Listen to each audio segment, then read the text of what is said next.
No, pues. Digo, como lo soporto yo. Ya está Claro. conectado el diputado panameñista Luis Ernesto Carles, profesor.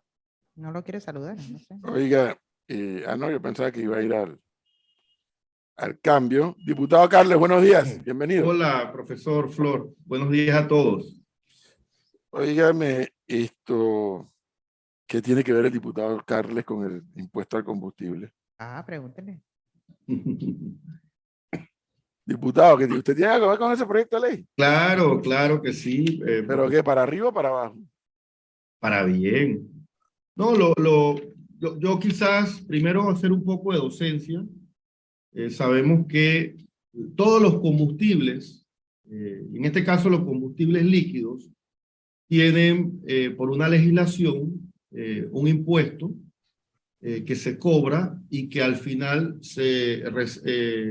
recibe o afecta al consumidor final. Todos los importadores de combustibles, tal como establece la declaración jurada sobre la importación de combustibles y cómo se fija ese impuesto, por cada galón de gasolina que se importa al país, se cobra un impuesto de 60 centavos y por cada galón de diésel se cobra un impuesto de 25 centavos. Impuesto que transfiere el importador al fisco y que luego cuando se balancea el precio final, ese impuesto entonces se le traspasa o se le transfiere al consumidor final. Cada vez que usted va a una bomba de gasolina, del precio final que le da la Secretaría de Energía, la misma Dirección de Hidrocarburos, se establece un impuesto sobre ese galón de gasolina y sobre ese galón de diésel.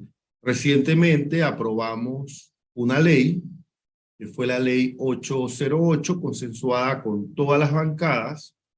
Esa ley fue a estudio, tal como establece la Constitución, a estudio del Ejecutivo, pero el Ejecutivo la vetó el viernes, argumentando que no existía la renta sustitutiva. La misma ley establecía la creación de un fideicomiso para que el sacrificio fiscal que tiene que asumir el gobierno pudiese ser el sostén de este fideicomiso y luego transferir estos dineros. Hasta el día de hoy no he podido entender eso de ese fideicomiso. Bueno, al final, profesor, hay un precedente. Hay un precedente cuando se dieron las alzas en los combustibles en la administración de la presidenta Moscoso.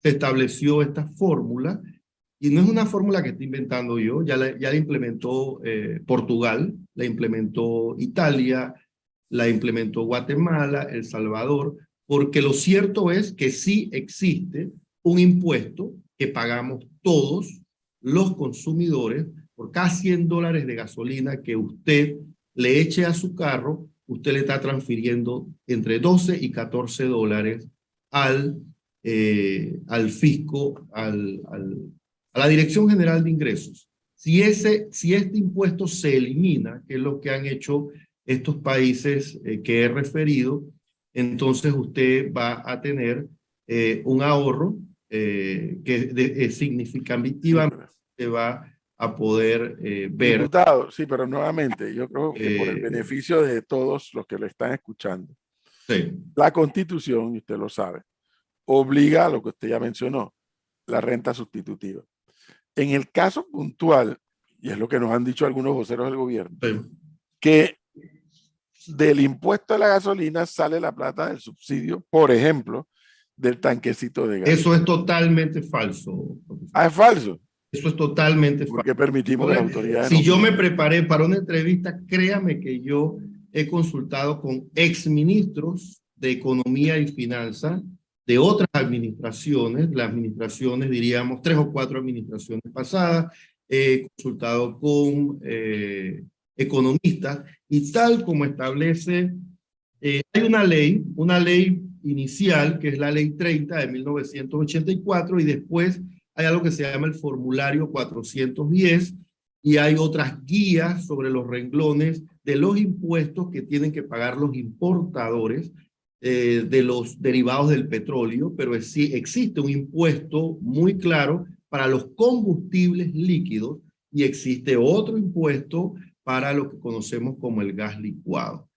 El subsidio que se le aplica actualmente al gas es un subsidio que comercializan los importadores a través de sus créditos fiscales, ya sea con el Estado o con terceros o con las mismas empresas petroleras. Pero eso que han dicho algunos, mire, yo no solo he escuchado a ningún vocero del gobierno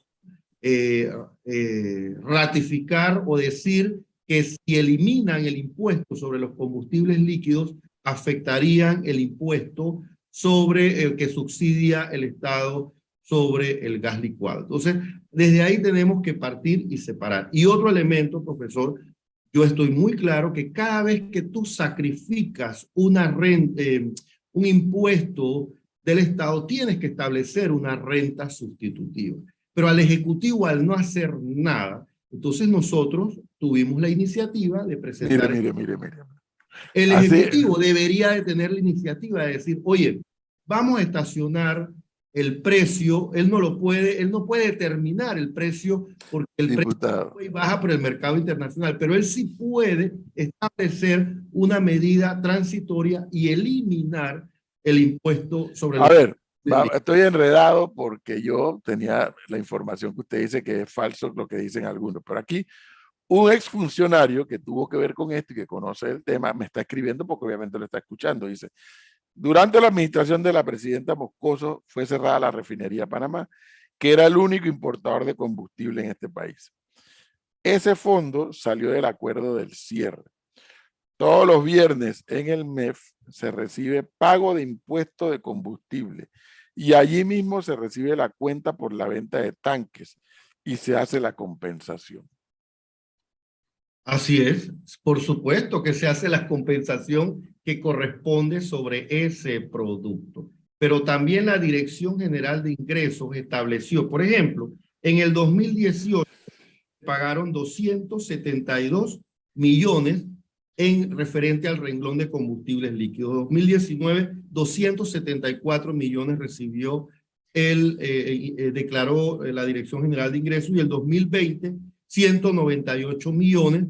Entonces, al final, se establece que sí hay un ingreso tasado producto de los combustibles líquidos. Así lo dice de manera muy clara la declaración jurada, que por cada galón de gasolina 0.60 centavos y 0.25 centavos.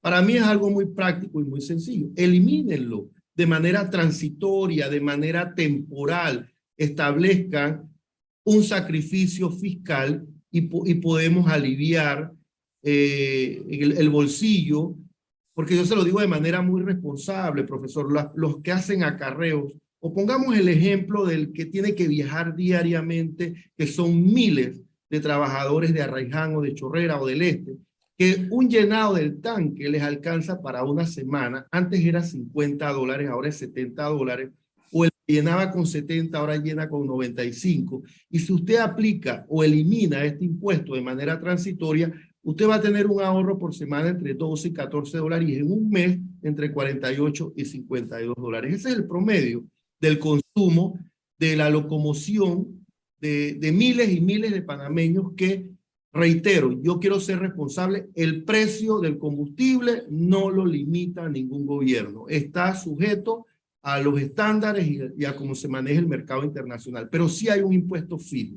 Y si ese impuesto fijo se elimina, entonces sí va a haber una baja tasada de 60 centavos por galón y de 25 centavos por galón de diésel. Si el gobierno no lo quiere hacer porque no ha encontrado una renta sustitutiva, bueno, la responsabilidad de ellos es buscarla. Para eso están los expertos en el Ministerio de Economía, en la Dirección General de Ingresos, y establecer esas medidas que al final terminan siendo transitorias y que usted sabe muy bien, profesor, que en otros temas donde en algún momento hemos tenido algún índice inflacionario sobre algún producto, los gobiernos siempre buscan esa alternativa, como buscaron una alternativa para el sector transporte, que es una buena alternativa, quizás la logística de cómo se está dando este vale o este paliativo, quizás es lo que todavía hay que informar de mejor manera, pero sí encontró una solución para un subsidio temporal. Entonces, lo que aquí estamos presentando es algo que se está referenciando en otros países que lo están ejecutando, porque a nivel fiscal y en derecho comparado, el impuesto que se le tasa a los combustibles o a los derivados del petróleo existen. Y en nuestro código fiscal está, y en la declaración jurada está, y en el formulario de importación está. Entonces, ¿qué es lo que estamos proponiendo? Pero diputado, ahí, a ver, el tema de los subsidios, seguimos con el tema de los subsidios, que es un mal de América Latina, y yo estoy en desacuerdo con los subsidios, subsidiar todo. Usted habla de temporalidad. ¿La temporalidad es cuánto? Cuando el combustible llega a qué precio, por cuánto tiempo. Es que el combustible va a seguir aumentando. Ok, nadie puede predecir el futuro, pero estudiosos manifiestan que los precios pueden estabilizarse a finales de año o empezando el próximo año. Entonces, todos los viernes o cada 15 días va a seguir aumentando los precios del combustible. Por supuesto que también se pueden aplicar otras medidas de locomoción o se pueden aplicar otras medidas de paliar en el uso o en el pago de los corredores. Pueden haber varias medidas, pero una de las medidas que están recomendando organismos internacionales a los gobiernos del mundo es precisamente eliminar o reducir de manera temporal estos impuestos. Algunos países algunos tienen un impuesto más alto, pueda que reducirlo en un 50%, en un 60%, en un 30%, resulte de manera que puedas sentir esa reducción en tu consumo final. Otras legislaciones han establecido eliminarlo de manera temporal. Hay un precedente, pero es una medida que no le compete. Podemos tener la iniciativa a los diputados, pero creo que aquí el que tiene que plantear esta medida es el Ejecutivo, es a quien le corresponde, y encontrar dentro de esos 25.000 millones de dólares, que es el presupuesto anual del Estado, buscar este sacrificio que más o menos mensualmente está entre 15 millones y 17 millones. Eso va a variar de acuerdo al consumo mensual de los consumidores de gasolina, 91, 95 y diésel, pero más o menos el promedio está en 198 millones de dólares que recibe el Estado. Vamos a complementar el primer semestre. Entonces, por los estudios que se han hecho, y lo ha ratificado el director general de ingresos en su momento cuando discutimos este tema, que lo que estaba recibiendo el Estado más o menos era entre 15 y 16 millones. Por ahí es lo que tendría que sacrificar, y en 6 meses estamos pensando que es de 90 millones. Y lo que recomienda CEPAL y otros organismos que tienen que ver sobre los consumos y cómo tú alivias con algunas medidas los gastos ocasionales del entorno familiar, porque la locomoción es un gasto que tú no puedes establecer no hacerlo, porque tienes que dirigirte a tu trabajo, y puedes también buscar como alternativa el uso de transporte público. Sin embargo, puede ser que la medida de trasladarte a tu empleo tiene que ser en tu propio auto, o también dentro de los emprendedores y dentro de otros sectores de la economía tenemos que ver a los fruteros, tenemos que ver a los que transportan productos. Es decir que mira lo que está pasando ahorita en la frontera, porque hay transportistas de carga pesada que no están siendo incluidos o que no se han visto beneficiados de manera directa en el decreto que se acaba. Pregunta, diputado, que le mandan aquí. Si tú suspendes, dice el oyente, por X meses el impuesto y resulta que el precio sigue subiendo, como en efecto yo creo que va a ocurrir, ¿qué pasa cuando tienes que volver a poner el impuesto? Es que objetivamente, y muy buena pregunta, profesor, el precio, mira, ahorita el galón a mí me gusta hablar, aquí lo tenemos medido, pero el estándar internacional y el mismo impuesto se mide por galón, pero el galón de gasolina, por ejemplo, de 95 está a 5.48 y va a seguir subiendo. Entonces, por cada consumo que yo pueda tener, a lo mejor yo lo voy a ver cuando llene el tanque. Si yo multiplico y consumo 20 galones o consumo 15 galones, entonces yo voy a ver una reducción en mi factura que giré hace 2 semanas, una reducción de $12 o de $14. Por supuesto que ¿qué va a pasar después cuando la medida termine? Mire, profesor, estas medidas las hemos tenido en lapsos de tiempo. Usted es conocedor también de este tema. Y llega un momento que los precios vuelven a bajar. Pero vuelven a bajar en un tiempo que, de acuerdo a los estudiosos, no va a bajar el próximo mes ni va a bajar en el mes de septiembre. Se piensa que esto va todavía a inflarse algún más en cuanto a los precios y que empezarán a bajar, según los estudios que se han hecho, a finales de año. Entonces, usted se imagina de cuánto será la inflación. El IPC, que es el índice de precios del consumo, en el último trimestre creció 7%. Y cuando el índice de precios crece de manera referencial, de manera tan alta como ha crecido en el último trimestre, pareciese ser que usted va a tener un incremento de la canasta básica familiar de $12 trimestralmente.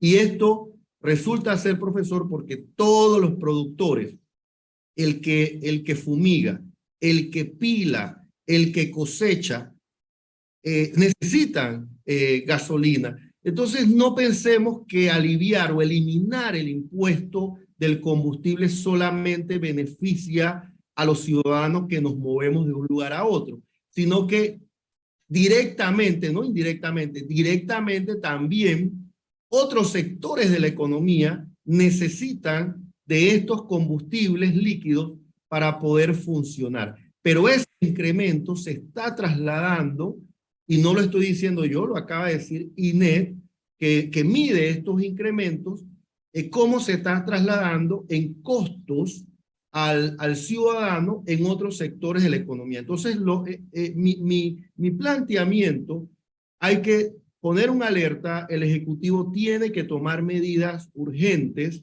estacionar el precio o estabilizarlo, y una manera de estabilizarlo, no de manera permanente, sino aliviar un poco que baje, es que yo sepa que se me está reduciendo de mi factura final este impuesto, que en este momento no quisiera usar la palabra innecesario, porque 178 millones de dólares que recibe y que son parte del presupuesto general del Estado son importantes, pero en este momento también esos $48 que yo, $42 de consumo de combustible que me ahorraría, quizás entonces lo puedo poner a transitar en otros sectores de la economía que en este momento estoy evitando poder consumir. Y se demuestra en cómo se van también entonces inflando los precios. Aquí hay un oyente que le dice que eso parece una propuesta populista. Le dice, Pero, por supuesto, ¿por qué no mejor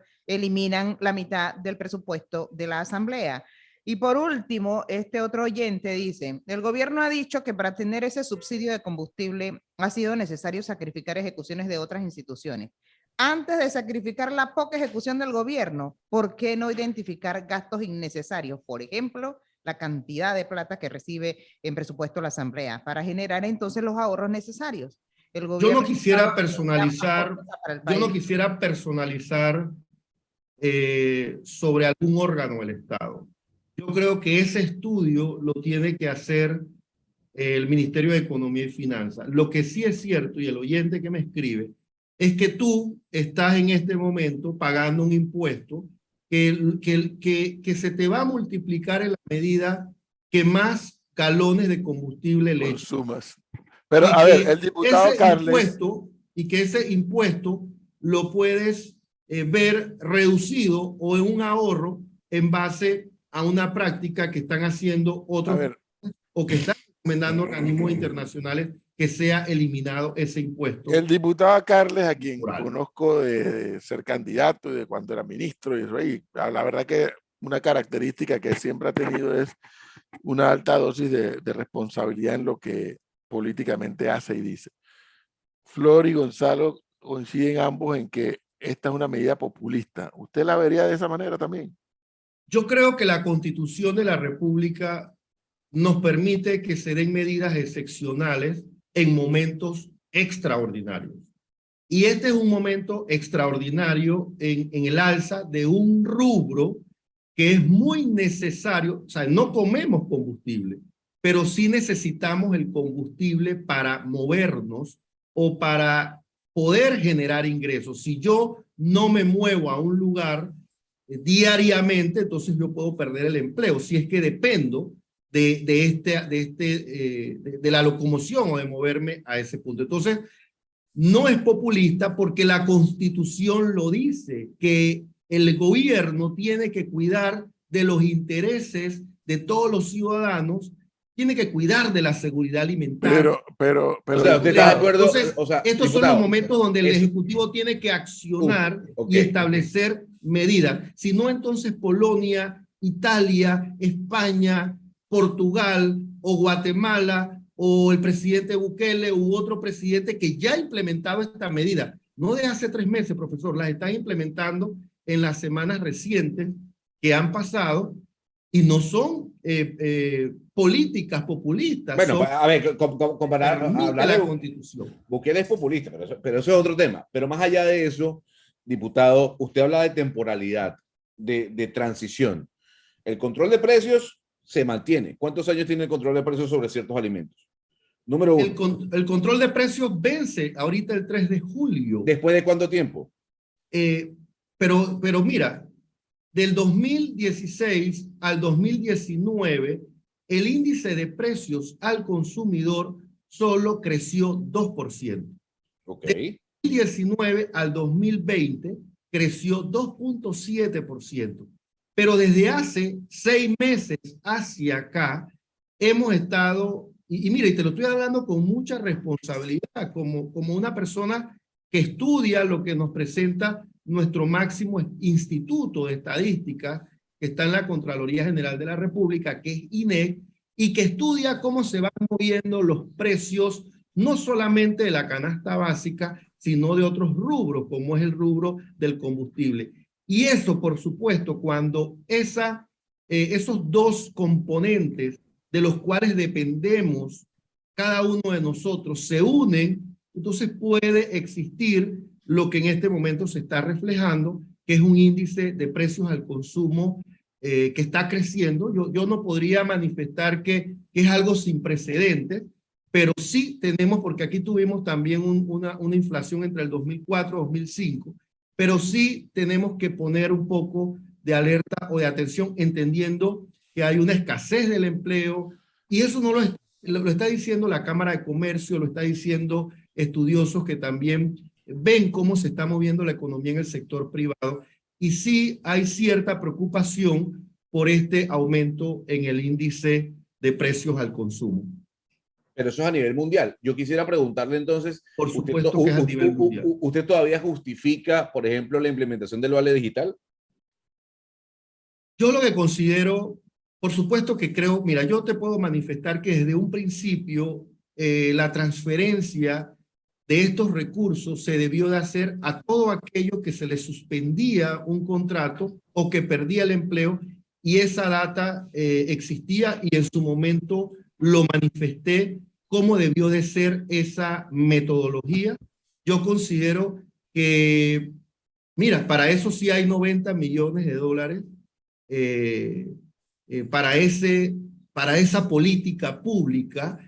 En cambio, no existe, y disculpa que te lo personalice, tú que te diriges todos los días a tu trabajo, o un número importante de panameños trabajadores que se mueven en sus carros, entonces para ese sector de la población no hay un alivio económico. Entonces ahí es donde tú tienes entonces como gobierno, como país, priorizar. Sobre el vale tuve mis apreciaciones, lo refuté, porque yo consideré en su momento que lo que debió existir fueron transferencias económicas a las familias y debió de ser de manera pública, de manera transparente, y que todos supiéramos a quiénes se les estaba transfiriendo esas ayudas económicas. Pero de la forma que sea, ¿usted cree que hay que seguir pagándolas? Porque ya... Yo lo que creo que ya hay que abrir la economía, tienes que quitar ya el tema de las mascarillas, tienes que quitar el decreto excepcional de emergencia que te permite que el Estado siga contratando directamente. ¿Por qué? ¿Por qué no se puede ir a procesos públicos? Para mí la inyección de... No, pero hablemos del subsidio. Entonces, todas esas medidas tienen que ir... Debe seguir, entonces, el subsidio es lo que... Y yo en no seguir, Flor. Se tienen que ir levantando. Y también presenté otro proyecto de ley. Mira, sobre lo que me comentaba, y disculpa, no refiero tu nombre. Gonzalo. Mira, Gonzalo, yo presenté un proyecto de ley de que apoyáramos a la empresa, a las pequeñas empresas, a reactivar la economía, donde el Estado pudiese pagar la mitad del salario y la otra mitad la pagase la empresa privada. Esa es una recomendación del Banco Mundial. Ha sido exitosa en otros países.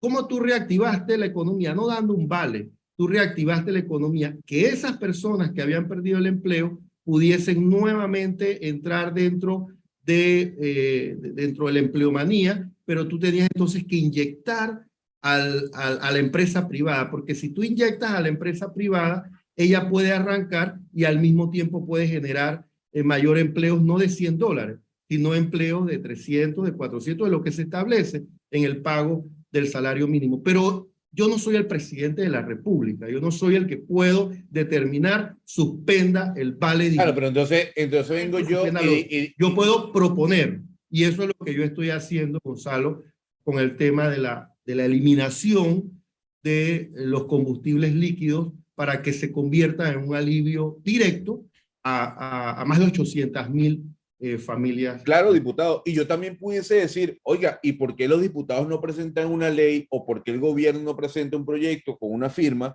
de levantar aranceles a algunos productos? Porque, bueno, la economía a nivel mundial, el comercio a nivel mundial está golpeado, los fletes han crecido. Entonces, bueno, quitemos los aranceles para que se reduzca el precio. Pero entonces saldrán algunos a decir, es que estábamos quitándole la seguridad alimentaria o a los productores, etcétera, etcétera. ¿Usted estaría dispuesto también a sacrificar los aranceles a algunos productos? Yo sobre ese tema he sido muy reiterado en que la libertad de mercado es un tema que te marca, diríamos, en estas relaciones comerciales que se viven entre los países. Hay más la tendencia a mercados abiertos, políticas de libre mercado. Pero existen en muchos países, existen controles de precios máximos, existen precios de controles, por ejemplo, en medicamentos, existen precios de referencia internacional sobre máximos y mínimos. De igual manera se hizo sobre productos de la canasta básica familiar y por eso te establecí cómo entre el 2016 y el 2019 el índice de precios al consumo, el IPC, mantuvo en un 2%, como el presidente Cortizo mantuvo esta medida, claro, redujo de 32 productos a 24 y después a 14 productos, pero el próximo 3 de julio a él se le vence la prórroga del decreto 102 o 107 que dictó el 30 de diciembre del 2021 y que vence el 3 de julio del 2022. Entonces, si esa medida, aunque tú y yo no estemos de acuerdo o estemos de acuerdo en parte, Gonzalo, si él levanta esa medida el próximo 3 de julio, te aseguro que en agosto el IPC va a crecer a 4.6 o a 5.3%, porque hay productos que se establecen sobre un consumo que logra establecer una reducción final en lo que tú inviertas para tu canasta básica familiar, de acuerdo al promedio de tu nivel adquisitivo. Porque ahí tú y yo y el profesor Cabrera y muchos podremos discutir si estamos o no estamos de acuerdo con esa medida. Pero esa medida ayuda un poco a aliviar y que ese índice de precios no crezca como creció en el último trimestre, o en el trimestre que estamos cerrando. La medición creo que fue marzo, abril o mayo, la que nos presentó INE, que el índice de precios creció a 3.7. Diputado Carles, ya para finalizar, que se me vino el tiempo encima, a mí lo que me incomoda del tema, y no tengo nada ni contra los transportistas ni contra los conductores de taxi y bus. Así que usted está de acuerdo con pagar los 60 centavos. No, un momento. Es que el problema nos afecta a todos, diputado. A todos, profesor. A todos. Entonces, veo que se están tomando medidas para favorecer a un sector eso sí, de negocios de transporte, pero entonces yo digo, espérate, pero si aquí nos estamos afectando todos por igual. Mira, Gonzalo. La bajada de los 60 centavos. Volvemos al vale. Volvemos al vale, a darle vale a un sector de la población. La disminución o la eliminación del impuesto o la suspensión temporal tal vez habría tenido sentido al inicio de esta crisis. Pero a esta altura del juego, como me escribe alguien aquí, el precio del combustible va a seguir subiendo porque la crisis no está resuelta aún. Bueno, por lo mismo entonces, estuviese resuelto, profesor, si ya el precio del combustible no creciera más. Pero como bien lo dice el oyente, va a seguir creciendo. Entonces, si a mí me va a significar un ahorro de $42 o $42 mensuales que eliminen ese impuesto, es eso que estoy invirtiendo en el consumo de ese combustible, lo voy a poder invertir en otro sector de la economía. Entonces, esa es la reflexión que hacen algunos economistas y algunos estudiosos que han implementado esa medida. Siempre es importante buscar medidas que alivien el golpe, porque estos golpes son extraordinarios, son golpes que no necesariamente los recibimos o nos preparamos para recibirlos. Todavía hay familias que aún no han podido levantarse porque esos $48 o esos $42 son importantes para su economía, pero al mismo tiempo, si no lo invierten, entonces pierden sus empleos o pierden algún otro emprendimiento o algo que estén desarrollando y que necesitan consumir esos combustibles para poder sobrevivir, en el sentido de moverme a otro lado para yo poder ganar algo. Entonces yo tengo que invertir en mi carro, tengo que invertir en la apiladora o en la secadora para poder sacar el producto y poder comercializar de ese producto. Bueno, diputado Carles, gracias por compartirnos la información y es un tema que tendremos que seguir hablando del mismo.